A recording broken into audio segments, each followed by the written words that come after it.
안녕하십니까. 청소년 지도에 앞 시간에 제가 교육과 연결해서 청소년 지도가 어떤 의미를 갖느냐, 여기에 이제 초점을 두고 얘기하다 보니까 교육에 관련한 이야기들을 좀 많이 했던 것 같습니다. 이번 시간에는 보다 구체적으로 청소년 지도를 어떻게 표현하고 있느냐, 청소년 지도라는 걸 학문적으로나 아니면 일반 우리 현장에서 청소년 지도를 어떻게 표현하고 있느냐, 이 부분에 대한 이야기들을 좀 하고자 합니다. 자, 청소년 지도라는 용어를 쓰고 있습니다. 대학에서 청소년 지도학과라는 게 나타났죠. 1993년에 명지대학에서 처음 이제 청소년 지도학과를 만들었죠. 또 여러분들의 교재 청소년 지도자, 뭐 지도론, 청소년 지도 방법론, 뭐 이런 이제 지도라는 용어가 교과목에도 나타납니다. 현장에서 청소년 지도사라고 하는 전문 국가 자격증 제도가 생겼죠. 그 전에도 청소년 지도자라는 용어를 우리는 사용하고 청소년 지도 이야기를 많이 했습니다. 그런데 이제 청소년 지도사라는 이제 국가적 자격증이 생기고 그 자격을 가지고 현장에서 일하는 사람들도 있죠. 그래서 청소년 지도라는 이 용어에 대해서 집중해서 생각해 보면 사실은 이 용어가 정확히 무엇을 표현하나 어디까지 담아내나 하는 이 문제, 이것에 대한 합의도 정확히 이루어지지 않았다라고 표현할 수 있습니다.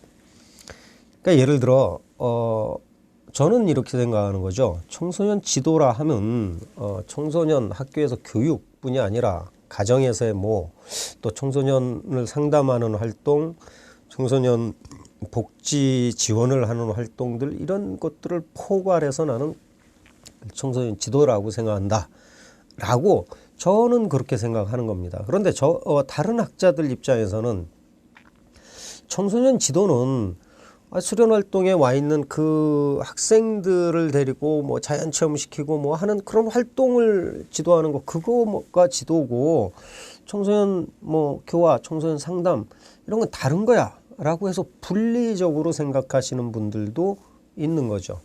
학자들 사이에서도 청소년 지도를 이렇게 분리적으로 볼 것이냐, 청소년 지도라는 포괄적 그림 안에 다른 내용으로 볼 것이냐, 조금씩 다른 인식들을 갖고 있는 겁니다.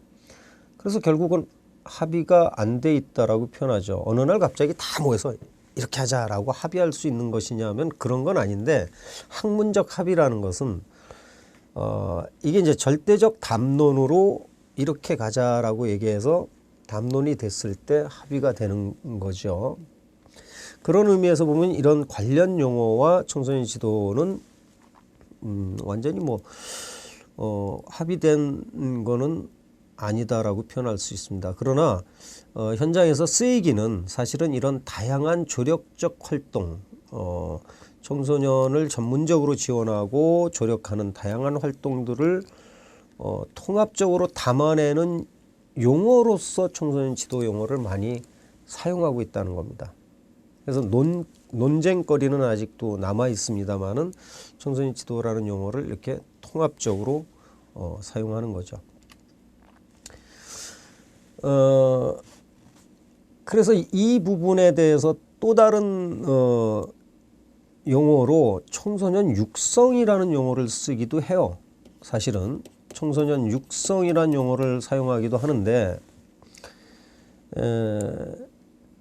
이제 청소년 지도를 앞에 제가 얘기했듯이 그렇게 포괄적으로 광의적으로 생각하면 청소년을 위한 모든 활동을 청소년 지도라고 한다, 이럴 수 있고 실제로 이렇게 사용하는 경향이 지금 청소년 지도 현장에서 대부분이죠.